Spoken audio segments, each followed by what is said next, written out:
大家好，我是慧慧。早餐不要光吃包子油条了，今天给大家分享一个好吃的做法。下面我们来看一下吧。首先准备一把海鲜菇，给它切成小段儿，放入盘里备用。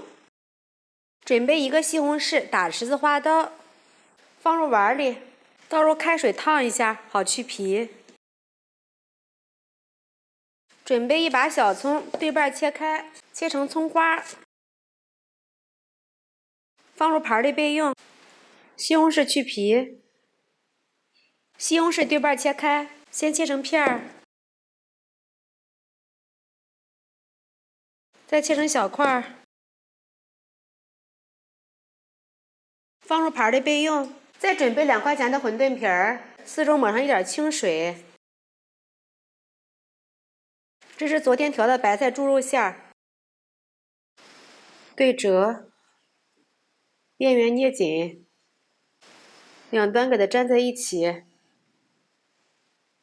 这样一个圆宝形的馄饨就做好了。起锅，倒入适量的油，放入葱花炒香，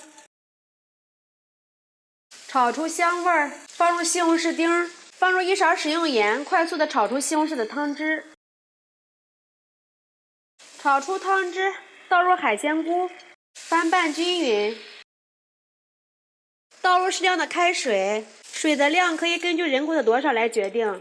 盖上盖子，大火把水烧开，再煮2分钟。碗里打入2颗鸡蛋，用筷子搅散。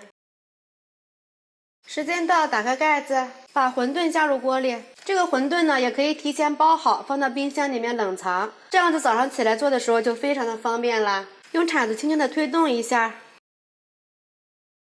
馄饨煮至水开，放一点紫菜，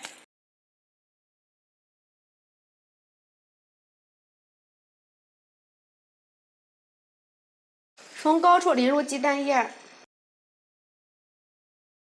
静置5秒钟，给它推动一下，放上一把香菜，喜欢吃葱花的也可以放葱花。关火，来一点胡椒粉、米醋，来点小磨香油增香，搅拌均匀，放入碗里。